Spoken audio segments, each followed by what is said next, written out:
Perkenalkan, namaku Amelia Ratna Savitri. Saat ini aku berprofesi sebagai salah seorang mahasiswi prodi biologi di Fakultas Sains dan Matematika di salah satu universitas Indonesia, yaitu Universitas Diponegoro. Nah, pada kesempatan kali ini aku akan membawakan sebuah materi mengenai mantis bintik ungu atau yang memiliki nama ilmiah Gonodactylus smithii. Banyak sekali hal yang bisa dibahas mengenai spesies ini loh. Nah, ingin tahu kelanjutannya? Yuk, tetap simak video berikut ini. Nah, di sini terdapat beberapa rangkuman materi yang akan kita bahas pada kesempatan kali ini. Materi yang pertama itu mengenai pendahuluan, ada juga materi mengenai klasifikasi, morfologi dan juga karakteristiknya, habitat, reproduksi, dan peranannya. Nah, kita mulai di materi pertama, yaitu materi mengenai pendahuluan. Ini akan membahas mengenai laut, biodiversitas, dan makroinvertebrata yang ada di dalamnya.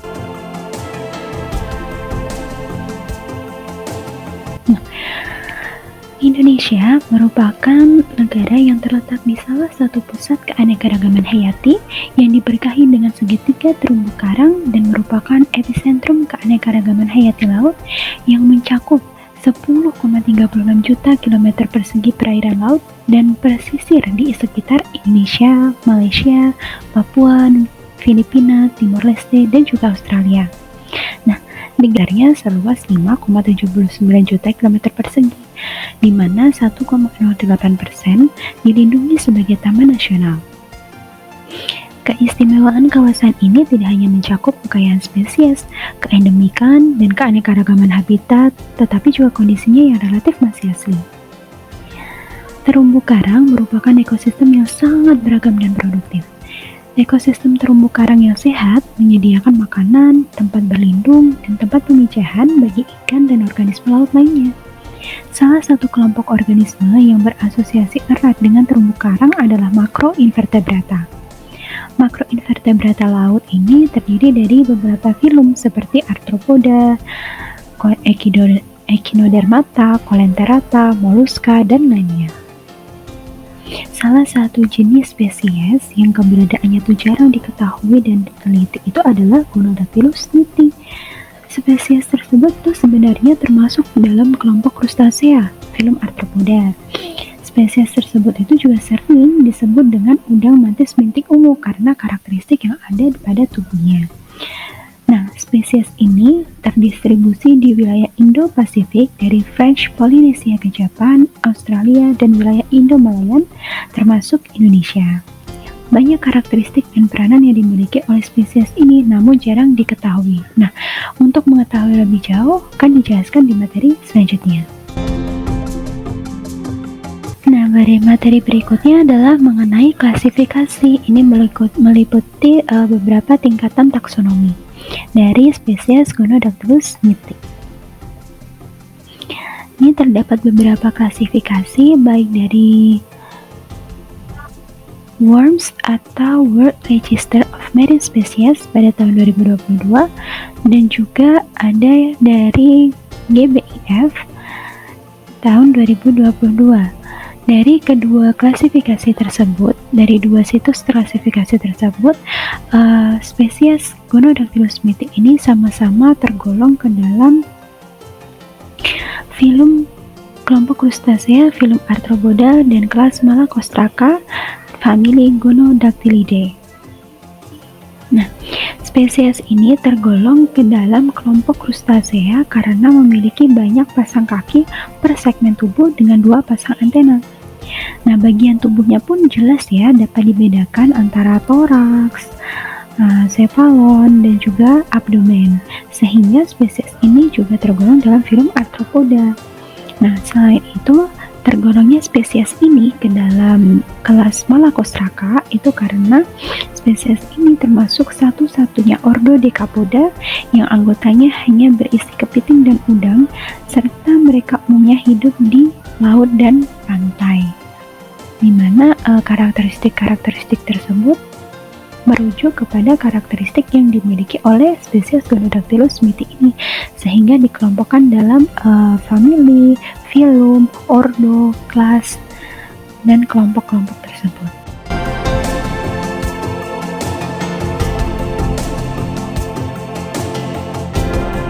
Materi yang ketiga adalah tentang morfologi dan karakteristik, meliputi kenampakan tubuh dan ciri khas dari spesies Gonodactylus smithii. Nah, di sini terdapat gambar ya dari spesies Gonodactylus smithii. Ini terlihat jelas sekali betapa indahnya spesies ini. Warnanya yang hijau, kemudian ada antena yang nampak di depan, kemudian ada beberapa bagian tubuh yang terlihat seperti warna-warna pelangi ini di depan dengan warna-warni. Ini juga menjadi daya tarik tersendiri dari spesies Gonodactylus smithii. Gonodactylus smithii ini dapat dibedakan dari spesies lain ya, dari genus dengan kombinasi karakteristik. Nah, itu adalah adanya sudut anterolateral lempeng rostral yang tajam dan tidak berduri seperti Gonodactylus acuristris Deman. Nah, sudut lempeng rostral ini itu tidak membulat seperti pada Shiragra dan juga Gonodactylus platysoma.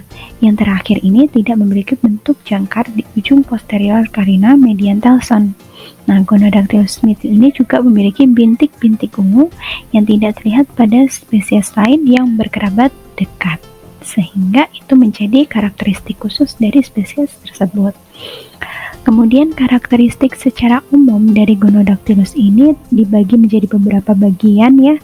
Ada bagian yang pertama itu adalah mengenai tampak dari kenampakan bagian dorsal. Ya, kenampakan bagian dorsal di mana sisik mata lebar, mata besar, dan adanya palpa mandibula. Kemudian ini spesies ini terdiri dari 3 segmen ya. Kemudian cakar raptorial itu terlipat di bawah karapas, Propodus melebar. Nah, Dactylus itu mengembung, ramping, dan deretan spinous mikroskopis.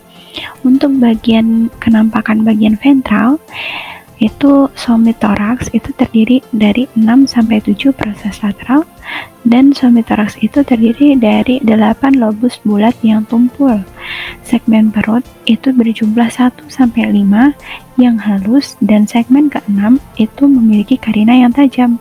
Nah, bagian belakang dari segmen itu ada 6 duri yang bersifat tajam. Nah, karakteristik selanjutnya itu adalah bagian telson dan bagian uropod. Nah, bagian telson ini memiliki bentuk jangkar dan cenderung itu lebih lebar ya. Karina mediannya berbeda dan karina submedian dari karina submedian dan juga lateral. Nah, dentikel intermediate dan submediate itu memiliki tulang belakang yang dapat digerakkan. Kemudian bagian uropod itu batas luar segmen distal exopod uropod itu memiliki 10-13 duri yang tidak rata dan tipis. Nah, aksesori karina median itu tajam distal dengan set dentikel submedian yang menyatu di bawah puncak karina median untuk membentuk jangkar. Nah, bagian ketiga itu adalah bagian karapas. Nah, seperti yang terlihat pada layar, karapasnya begitu halus ya. Meskipun di sini warnanya itu adalah sedikit berwarna krem, akan tetapi pada kenampakan aslinya ini berwarna sedikit kehijauan. Nah, karakteristik karapas dari Gonodactylus smithii ini dia halus dengan rostrum yang sedikit lebar dan juga panjang, dan margin plat rostralnya cekung. Nah, tepi lateral itu menyimpang ke depan dengan sudut anterolateral cembung atau membulat. Nah, bagian keempat itu adalah mengenai warna ya. Warna dari Gonodactylus ini secara keseluruhan itu berwarna hijau tua, namun ada sedikit bercak-bercak hijau muda. Nah, Propodus tungkai raptorial itu berwarna ungu kemerahan di ujung anterior, dan Dactylus itu berwarna ungu muda.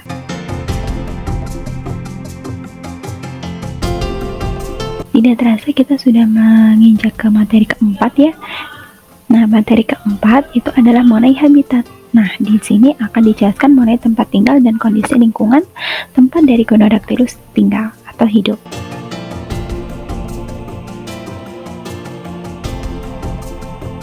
Gonodactylus smithi Pokok tahun 1893 ini merupakan organisme yang termasuk ke dalam spesies perairan laut dan umumnya itu ditemukan di bawah celah karang mati.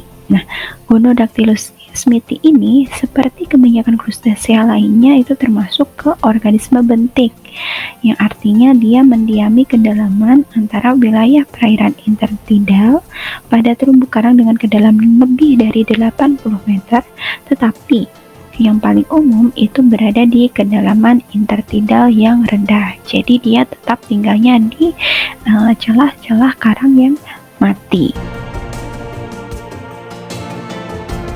Nah, materi kelima itu adalah materi mengenai reproduksi. Ini bertujuan untuk menghasilkan keturunan ya.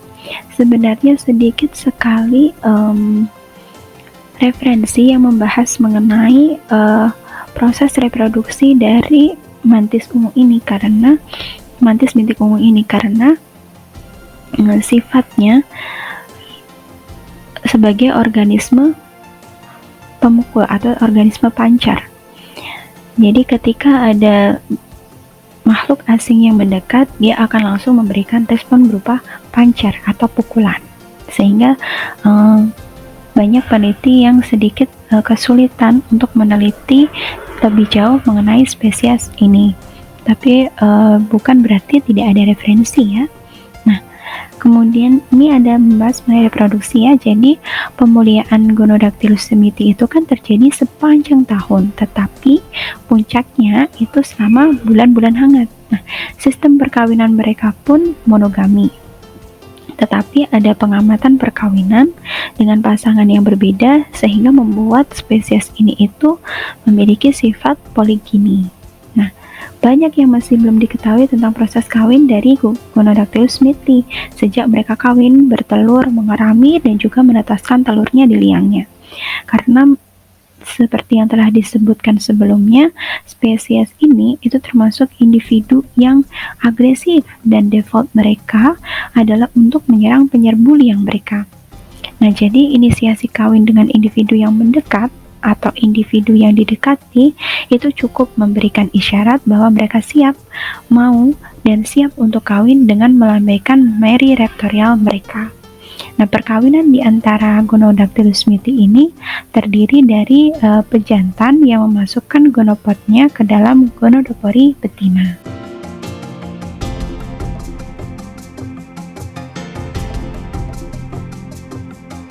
Berikutnya adalah materi keenam, yaitu mengenai peranan dari Gonodactylus smithi.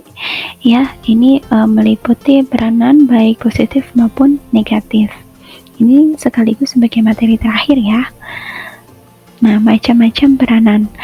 Peranan dari Gonodactylus smithi ini ada secara ekonomi, ada juga untuk keperluan riset, dan juga ada juga terhadap ekosistem. Nah, peranan Gonodactylus smithi terhadap ekonomi yang digunakan untuk mendapatkan nilai estetikanya itu adalah dijadikannya sebagai organisme hias di dalam akuarium. Nah, meskipun organisme ini dijadikan sebagai organisme hias di dalam akuarium, akan tetapi terdapat beberapa hal yang perlu diantisipasi karena individu ini itu merupakan jenis mantis peninju yang bahkan mungkin dapat meretakkan atau memecahkan kaca akuarium meskipun dari luar spesies ini tampak sebagai spesies yang memiliki warna yang indah dan beraneka ragam sehingga memiliki daya tarik tersendiri ya. Sehingga ada beberapa cara yang preventif yang dapat dilakukan seperti mencari kaca akuarium yang memiliki tingkat ketebalan yang tinggi dan tidak mudah pecah. Nah, peranan yang kedua, spesies ini dapat digunakan untuk keperluan riset. Nah, seperti adanya penggunaan genom mitokondria untuk penentuan posisi filogenetik, ada juga penggunaan barcode larva untuk upaya konservasi, dan elektrofisiologi power amplifikasi pukulan udang atau mantis dari spesies ini. Nah, peranan ketiga yaitu peranan bagi ekosistem. Nah, Gonodactylus smithii ini kan termasuk ke dalam salah satu kelompok stomatopoda ya, yang memainkan peranan penting dalam berbagai ekosistem laut karena biomasanya yang cukup besar yang dapat mereka capai dan posisinya dalam jaring trofik yang kemungkinan besar itu mempengaruhi biomasa organisme bentik lainnya sehingga mereka diakui sebagai mangsa dan predator penting dalam beberapa tingkat trofik ekosistem laut. Jadi dari materi yang telah saya sampaikan sebelumnya, ini ada beberapa kesimpulan ya. Kesimpulan dari materi yang saya bawakan ini adalah Gonodactylus smithii itu merupakan salah satu spesies air laut atau marine water yang hidup secara bentonik di antara pecahan karang mati.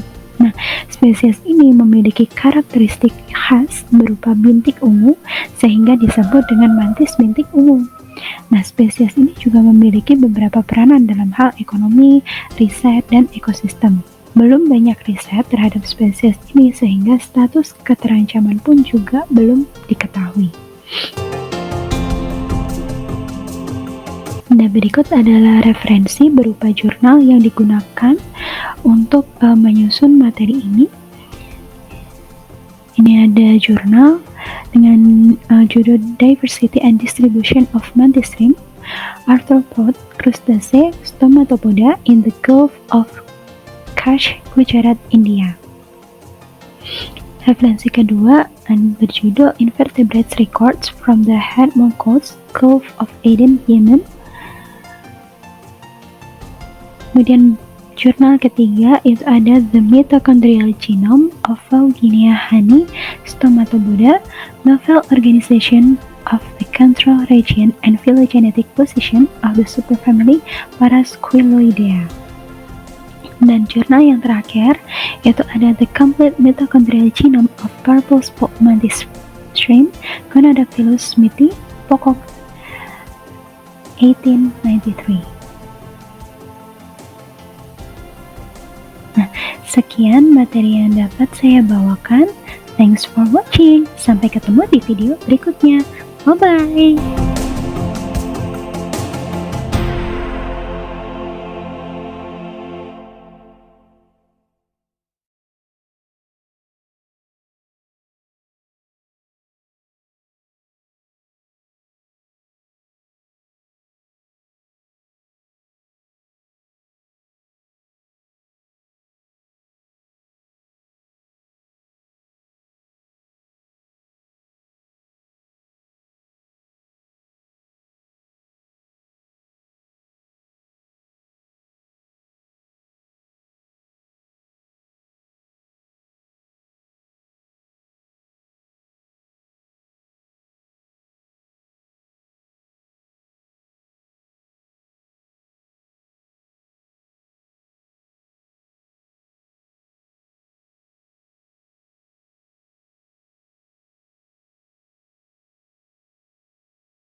Daerah ini terdiri dari 34 provinsi dan wilayah perairan di sekitar